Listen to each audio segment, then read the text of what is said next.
మీరు మీ అభిమాన shows and serials TV కన్నా ముందు ఈటీవీ విన్ యాప్ లో చూడండి. Download and subscribe to ETV win app. 99 రూపాయలు మాత్రమే.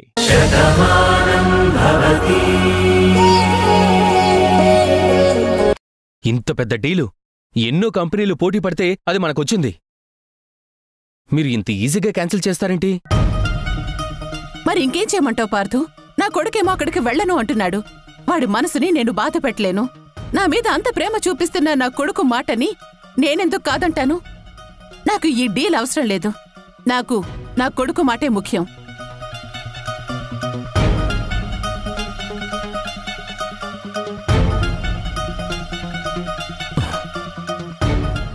అది కాదమ్మా, ఈ డీల్ వదులుకుంటే కంపెనీకి చెడ్డ పేరు వస్తుంది. అవును, ఊరి మీద మన కంపెనీ రెప్యుటేషన్ మీద ఈ ఎఫెక్ట్ పడుతుంది.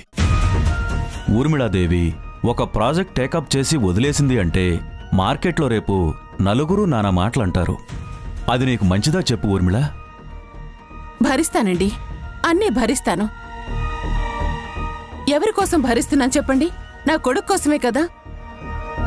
వాడి కంట్లో కన్నీళ్లు చూడకుండా ఉండటానికి నన్ను ఎవరు ఎన్ని మాటలన్నా సరే నేను తట్టుకుంటాను.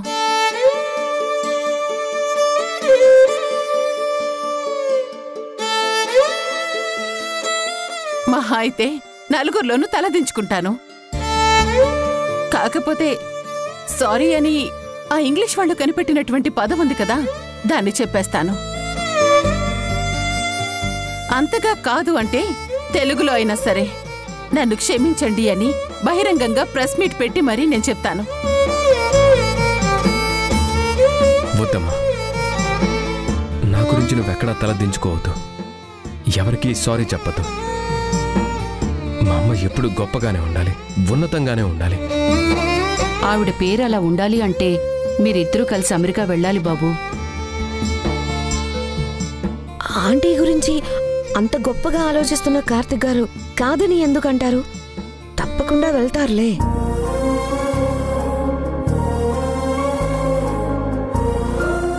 మా అన్నయ్య మనసు నాకు తెలుసు కదా. అమ్మకు కష్టం కలిగించే పని అన్నయ్య ఎప్పుడూ చేయడు. చూడు బాబు, తొందరపడి నువ్వు ఏ నిర్ణయం తీసుకోకు. బాగా ఆలోచించాకే నిర్ణయం తీసుకో. అవునానా, నీ మనసుని మార్చుకోకు. నీ మనసుని చంపుకొని ఈ ప్రయాణానికి మాత్రం సిద్ధపడకు. పర్వాలేదులే, అంటే నన్నే కదా ఒక మాట అంటారు. నా కొడుకు గురించంటే నేను పడకపోతే ఇంకెవరు పడతారు? నాకేదో మాటొస్తుందని నువ్వు మాత్రం బలవంతంగా వెళ్ళొద్దు. లేదమ్మా, నువ్వు నాకు జన్మనిచ్చావు, ఇంత గొప్ప జీవితాన్నిచ్చావు. ఈ పేరు ప్రతిష్ట ఇవన్నీ ఉన్నాయంటే దానికి కారణం నువ్వు. నాకు నువ్వు తల్లివే కాదు, దేవతతో సమానం. అలాంటి నీకు కన్నీళ్ళొచ్చే పని కానీ, నువ్వు తలదించుకునే పని కానీ ఈ కొడుకు ఎప్పుడూ చేయడమ్మా. నీ మాట ప్రకారం నేను యుఎస్ వెళ్తాను.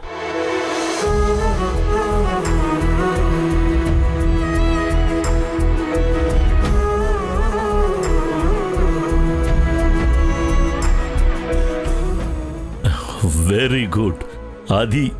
అది నా అల్లుడంటే. నాకు తెలుసురా, నీది చాలా మంచి మనసు. నువ్వు తప్పకుండా వెళతావని. ఎలాగూ అమెరికా వెళుతున్నారు, అది మొగుడు పెళ్ళాలిద్దరూ కలిసి వెళుతున్నారు. అందరూ హనీమూన్కి ఎక్కడెక్కడికో వెళతారు. మీకు పెళ్ళయ్యాక ఆఫీస్ పని మీద మీరే అమెరికా వెళుతున్నారు. కాబట్టి మీరిద్దరూ ఇండియా తిరిగొచ్చేసరికి దాని కడుపు పండాలని కోరుకుంటున్నాను. మీ కడుపున మా ఆయన పుట్టాలని ఆశపడుతున్నానురా. చూడు బామ్మ, నేను వెళ్తోంది ప్రాజెక్ట్ పని మీద, అది కూడా అమ్మ కోసం.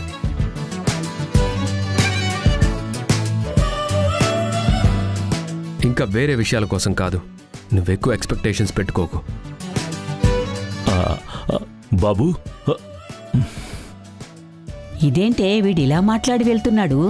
అవునమ్మమ్మా, నువ్వు అనవసరంగా తొందరపడి ఎందుకు నోరుజారావు? చూడు, వాడేదైనా అనుకుంటాడు కదా. విమానం ఎక్కేవరకు ఇలాగే మాట్లాడతాడే. ఎక్కాక మారతాళ్లే. ఇదిగో నీళ్ళు ముందుగా మార్చుకుంటుంది. వాడు వెళ్ళడానికి ఒప్పుకున్నాడు, అందుకు సంతోషం. ఏమే నీలిమా, ఇక అంతా నీ చేతిలోనే ఉంది, అర్థమైంది కదా? అది సంగతి, చూసుకో మరి.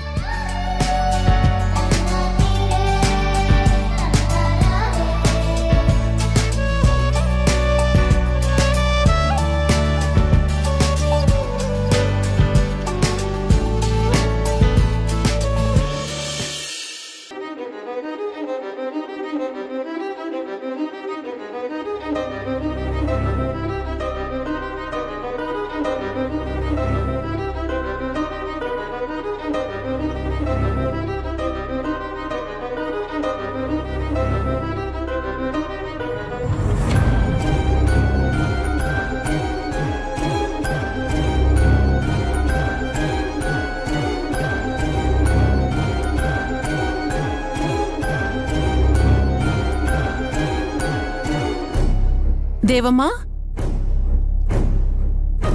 అదేంటి అక్కడే ఆగిపోయావు? లోపలికి రా.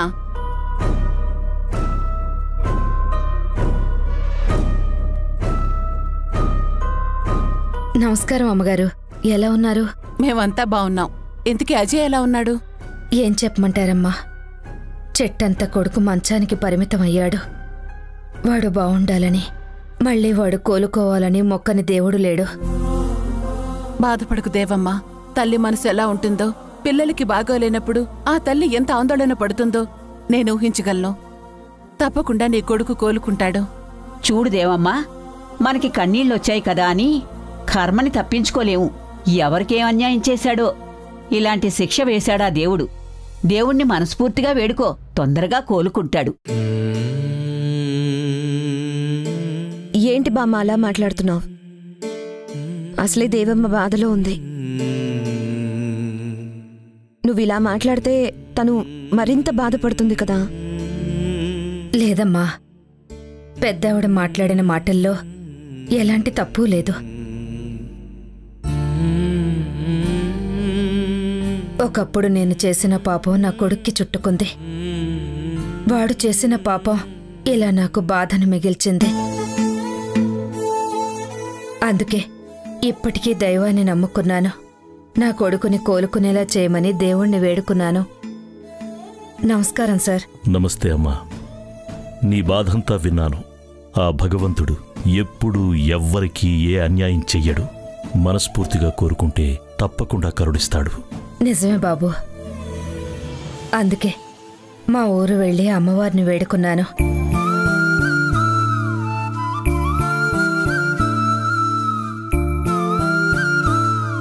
నా కొడుకుని రక్షించు తల్లి అని ఆ తల్లికి దండం పెట్టుకుని ఉయ్యాల కట్టాను. అలా ఉయ్యాల కడితే తప్పకుండా కోరిక తీరుస్తుంది. అవునా? ఏ దేవతమ్మా? రత్నగిరి దుర్గా అమ్మవారు. మా సొంతూరు. నేను పుట్టిన దగ్గర్నుంచి ఆ తల్లి మహిమల గురించి అందరూ చెప్పుకోవటం విన్నాను. ఎన్నోసార్లు నేనే చూశాను. మనస్ఫూర్తిగా ఆ తల్లిని వేడుకుని అక్కడున్న అమ్మవారి చెట్టుకు ఉయ్యాల కడితే ఎలాంటి కోరికైనా నెరవేరుతుంది సార్. ఏంటి? ఆ తల్లిని మొక్కుకొని ఊయల కడితే ఏ కోరికైనా నెరవేరుతుందా? ఆ అమ్మవారు నిజంగానే కరుణిస్తుందా? చెప్పాను కదమ్మా, రత్నగిరి అమ్మవారు అంటే రత్నాలు కురిపించే అమ్మవారని అందరూ అంటుంటారు.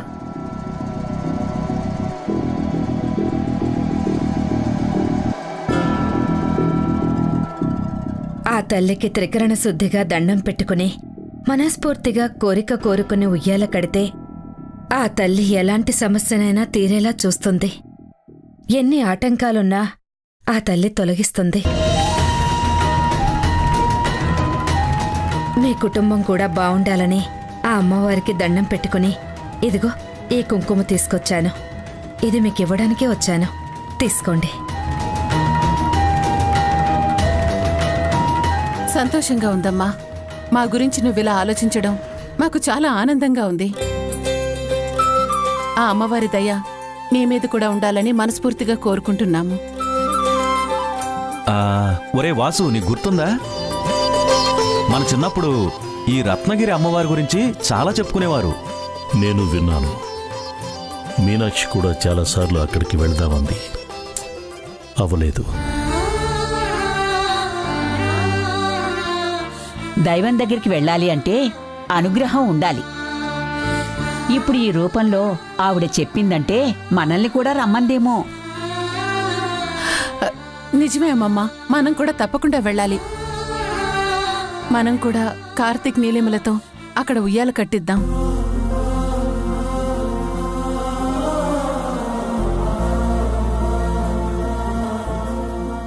కార్తీక్ జీవితం బాగుండాలని, నీలిమ కార్తీక్ ఒకటయ్యి జీవితాన్ని ఆనందంగా ముందుకు సాగించాలి అంటే దానికి ఆ తల్లి అనుగ్రహం ఉండాలని నాకనిపిస్తోంది. ఆంటీ, ఇదంతా అమ్మవారి మహిమ అని నేను అనుకుంటున్నాను. నా జీవితంలో ఏదో తెలియని ఒక మంచి మార్పుని తీసుకురావటానికి ఆ తల్లి దేవమ్మని ఇలా పంపించిందని నాకు అనిపిస్తోంది. వెళ్దాం ఆంటీ. నా దీక్ష కూడా ఇంకొక 2 రోజుల్లో పూర్తవుతుంది.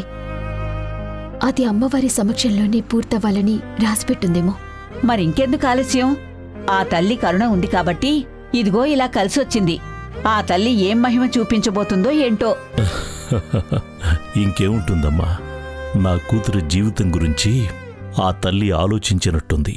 మనందరినీ ఆనందపరచాలని, కార్తీక్ మనసులో నా కూతురు స్థానం పదిలంగా ఉంచాలని ఆ తల్లి నిర్ణయించుకుందేమో. అందుకే రప్పించడానికి దేవమ్మతో ఇలా కబురు పంపించిందేమో. తప్పకుండా వెళదాం.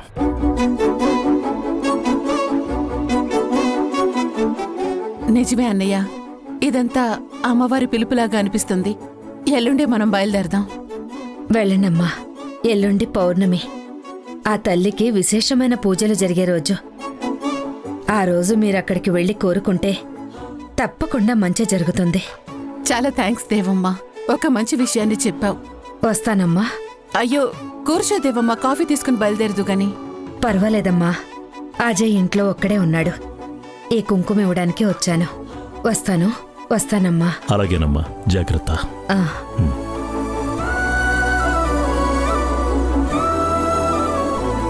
ఆ దేవమ్మ చెప్పినట్టు ఆ దుర్గమ్మ తల్లి దయ వల్ల నా కూతురు నా అల్లుడు మనసులో స్థానం సంపాదించింది. వీళ్ళిద్దరూ సంతోషంగా ఉండటం కంటే మనందరికీ కావాల్సిందే ఉంది.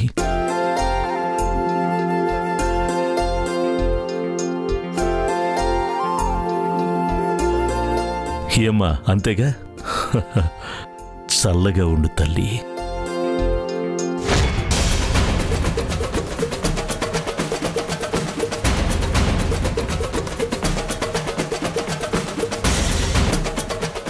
బావా, అమృతం. అబ్బా, మిగతాది త్వరగా కొట్టేరి. పొలానికి వెళ్ళి నీళ్లు పెట్టాలి. గమ్ముని తొందరగా తాగరా.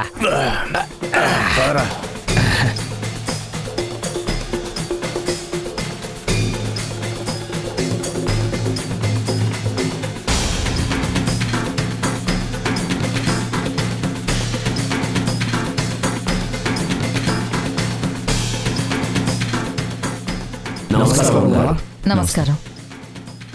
అమ్మగారు, ఇదంతా మీ స్థలమే. ఇప్పుడు ఈ స్థలాన్ని కూడా మీరు ఊరి కోసమే ఇచ్చేస్తున్నారు. ఊరంటే అమ్మ లాంటిది. అమ్మ ఎప్పుడూ సంతోషంగా ఉండాలి. అప్పుడే అందరం బావుంటాం.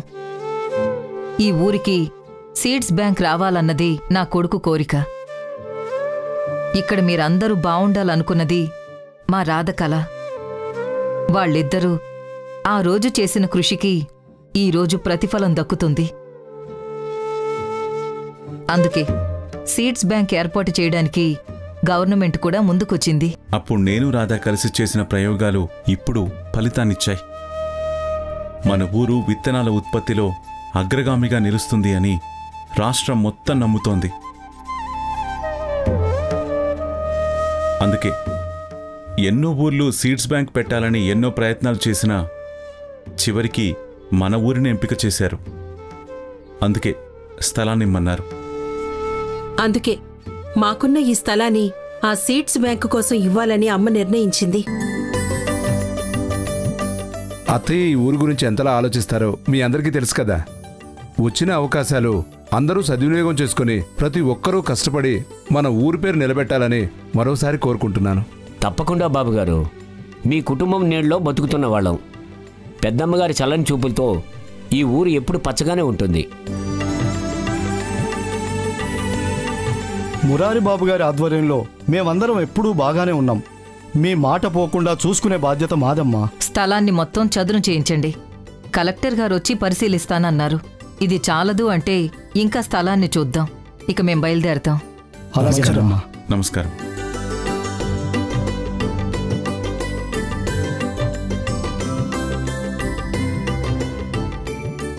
ఏరా జయప్రద అంటే ఈవిడేనా?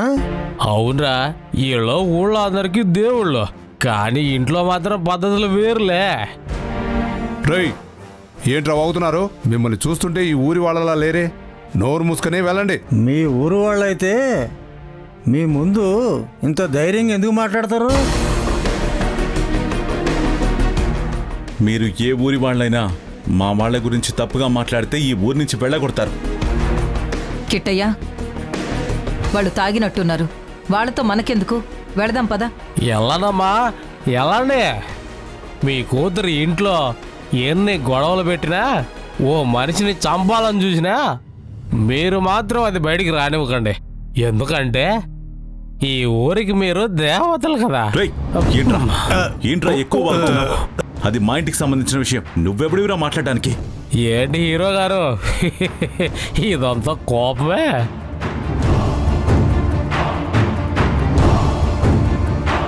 మీ పనే బాగుందండి. ఇంట్లో మేనకోడలు, ఇంకో పక్క మతి తప్పిన ప్రేమికురాలు.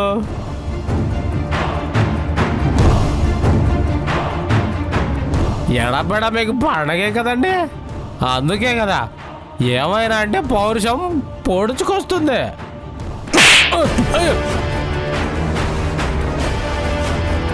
పిచ్చి పిచ్చిగా మాట్లాడమంటే చంపేస్తాను. ఏమనుకుంటున్నావో?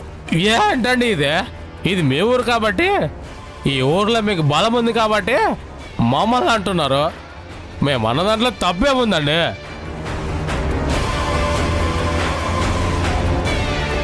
వయసుకు వచ్చిన కోడలు మీ ఇంట్లోనే ఉంది. ఆ అమ్మాయి ఎప్పుడు మావయ్య మావయ్య అంటూ మీ చుట్టూనే తిరుగుతూ ఉంటుంది. అలాగే మీరు ప్రేమించారని చెప్పి ఒక అమ్మాయిని తీసుకొచ్చారు. ఆ అమ్మాయికేమో గతం గుర్తులేదు. ఇప్పుడేమో తల్లి కూడా అయింది. ఏం జరిగిందో ఎవరికి తెలుసు?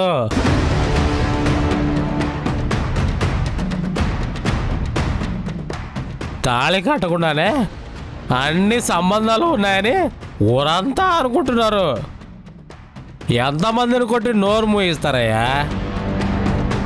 నిజంగా మీరు ప్రేమించుంటే ఈ పాటికి తాళి కట్టేవాళ్ళు కదా. మమ్మల్ని కొట్టడం కాదండి, ముందు మీరు ఆలోచించండి. రే ఏంట్రా, పెద్దమ్మగారి కుటుంబం గురించి అలా మాట్లాడుతున్నారు? మిమ్మల్ని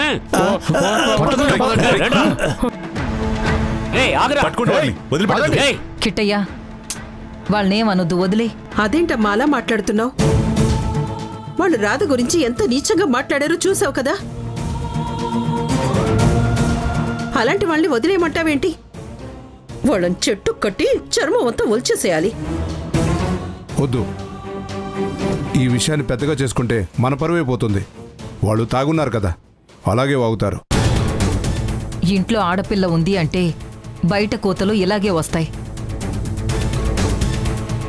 ఈ విషయాన్ని ఇక్కడితో వదిలేయడం మంచిది. పద, బయలుదేరదాం. పదండి.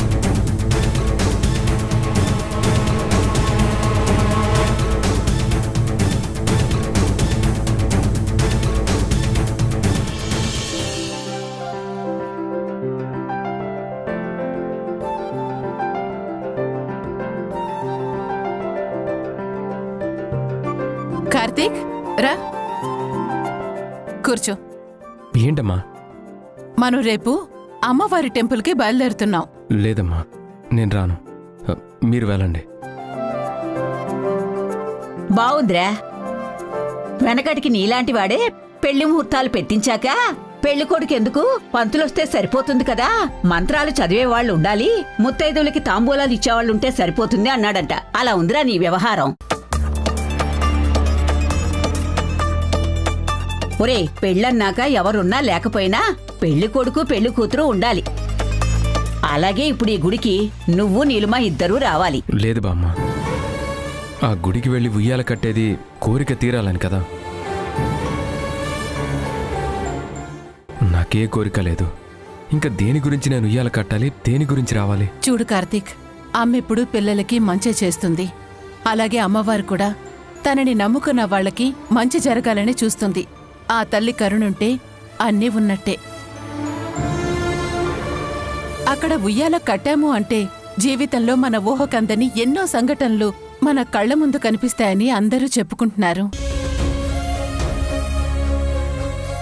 అంత మహిమాన్వితమైన చెట్టుందట్రా. ఆ తల్లి కోరికలు తీర్చేటువంటి కల్పతరువంట. అలాంటి చోటికి వెళ్ళి ఆ చెట్టుకి ఉయ్యాల కడితే మన జీవితంలో ఎలాంటి అద్భుతం జరుగుతుందనేది ఎవరూహించగలరు? అయినా వెళ్దామనుకున్నాక మరి కాదు అంటువెందుకు? ఒక్కసారి ఆలోచించు కార్తీక్. ఆంటీ బామ్మ అంతలా చెప్తున్నారంటే కాదు అనటం ఎందుకు? నా జీవితం అనుకున్న భానుయే నా జీవితంలో లేకుండా వెళ్ళిపోయింది. తన చివరి చూపు కూడా చూసుకోలేకపోయాను. బరువెక్కిన గుండెతో ఇంట్లో ఉన్న తన ఫోటోలు చూస్తూ ఎందుకు బాను నన్ను వదిలేసి వెళ్ళిపోయావని ప్రతి క్షణం నేను బాధపడుతున్నాను.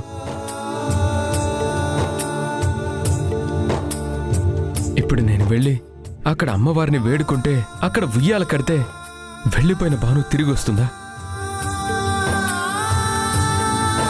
మళ్ళీ నా కంటికి కనిపిస్తుందా? నా కళ్ళ ముందు ప్రత్యక్షం అవుతుందా?